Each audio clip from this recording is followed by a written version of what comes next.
नमस्ते बच्चों हम जो है पहले 2 कवि कर चुके हैं,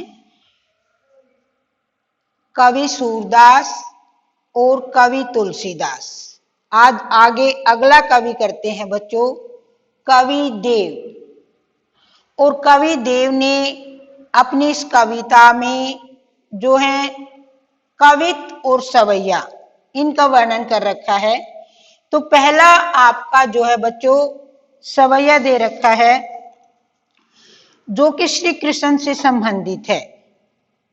तो उसमें जो है हम करते हैं बच्चों, आपको अब पता लग चुका है, 9th में भी आपको पता लग जो है गया था कि जो आपका ये काव्य खंड है इसमें से आपके जो पद्यांश आते हैं, आपके जो पद आते हैं, उसमें से आपने भाव सौंदर्य लिखना होता है, शिल्प सौंदर्य लिखना होता है, भाषागत विशेषता लिखनी होती है।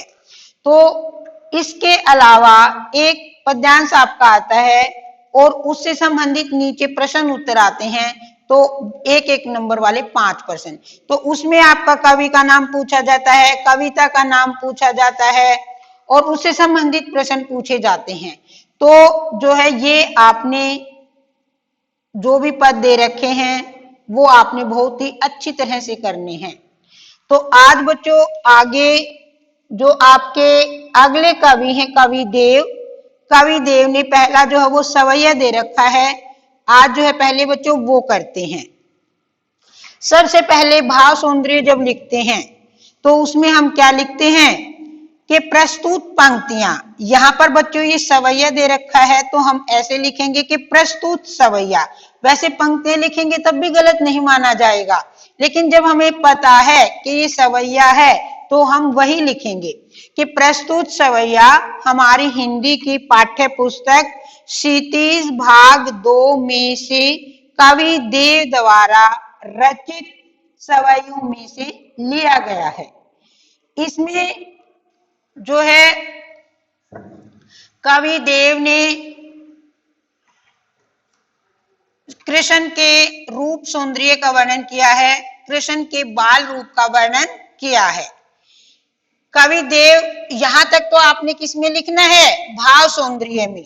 फिर उसके आगे ये लिख करके फिर आगे भाव सौंदर्य में आपने लिखना है कि इसमें कवि देव ने श्री कृष्ण के जो है रूप सौंदर्य का वर्णन किया है। और कवि देव कहते हैं कि आगे क्या कहते हैं कि पायनी नूपुर मंजू बजे, कटे कंकनी के धुनी के मधुराई। कि बच्चों पायनी, यहाँ पर कवि देव श्री कृष्ण के सौंदर्य का वर्णन करते हुए कहते हैं कि श्री कृष्ण के पैरों में बजती हुई पायल के घुंघरू बहुत अच्छे लगते हैं। पायनी पैरों में, नूपुर घुंघरू, मंजू बजते हुए, मंजू सुंदर, मतलब कि जो है श्री कृष्ण के पैरों में बंधी हुई पायल के घुंघरू बहुत ही सुंदर लगते हैं। कटी कंकनी के धुनी की मधुराई। कटी का मतलब क्या होता है बच्चों, कमर।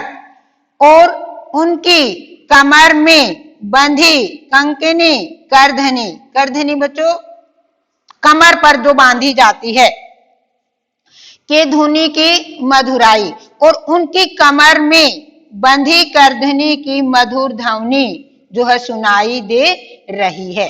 कवि देव श्री कृष्ण के रूप सौंदर्य का वर्णन करते हुए कहते हैं कि श्री कृष्ण के पैरों में जो है बजती हुई पायल के घुंघरू बहुत अच्छे लगते हैं। उनकी कमर में बंधी हुई करधनी की मधुर ध्वनि सुनाई दे रही है। सावरे अंग लैसे पटपीत। सावले रंग के श्री कृष्ण जो है लैसे पट, पीत, पीले, उनके शरीर पर जो है, पीत का मतलब पीला, पट का मतलब वस्त्र, उनके सावले शरीर पर पीले वस्त्र जो है वो सुशोभित हो रहे हैं। अर्थात श्री कृष्ण ने पीले वस्त्र धारण कर रखे हैं। हिये हुल से वनमाल सुहाई। और उनके गले में फूलों की जो है वनमाला जो है सुशोभित हो रही है। हिये हुल से वनमाल सुहाई, और उनके गले में जो है माला सुंदर लग रही है। माथे किरीट बड़े द्रुग चंचल, श्री कृष्ण के माथे पर जो है मुकुट सुशोभित हो रहा है और उनकी आंखों में चंचलता भरी हुई है। मंद हंसी मुख चंद जनुहाई, और मुख हंसी हंसते हुए उनके मुख पर हंसी जो है ऐसे लग रही है कि मानो चांद की चांदनी चेहरे पर उतर आई है।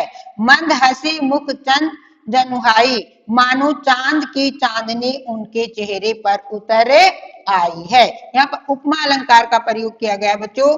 जे जग मंदिर दीपक सुंदर, श्री ब्रज दूल्हे देव सहाई। कवि देव कहते हैं कि इस संसार रूपी मंदिर में ब्रज के दूल्हे श्री कृष्ण दीपक के समान चमक रहे हैं। जय जग, जग का मतलब क्या होता है बच्चों? संसार, मंदिर, जो संसार रूपी मंदिर में दीपक सुंदर, श्री ब्रज, जो श्री ब्रज के दूल्हे अर्थात कौन? श्री कृष्ण।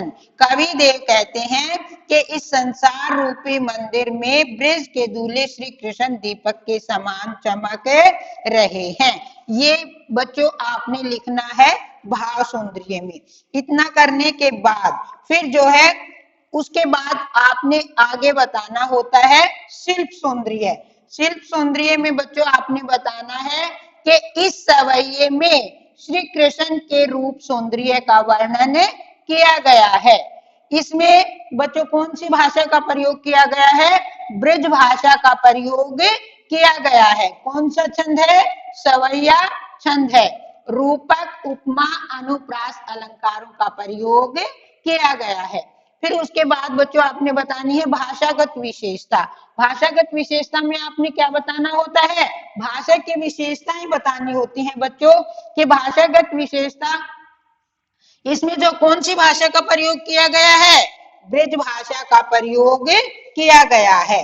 और इसमें कौन सा गुण है? भाषा जो है वो माधुर्य गुण संपन्न है। विषयानुकूल शब्दावली का प्रयोग किया गया है। भाषा सरल, स्पष्ट और भावानुकूल है। बच्चों ये आपका जो है कवि देव का सवैया जो है वो हो गया है।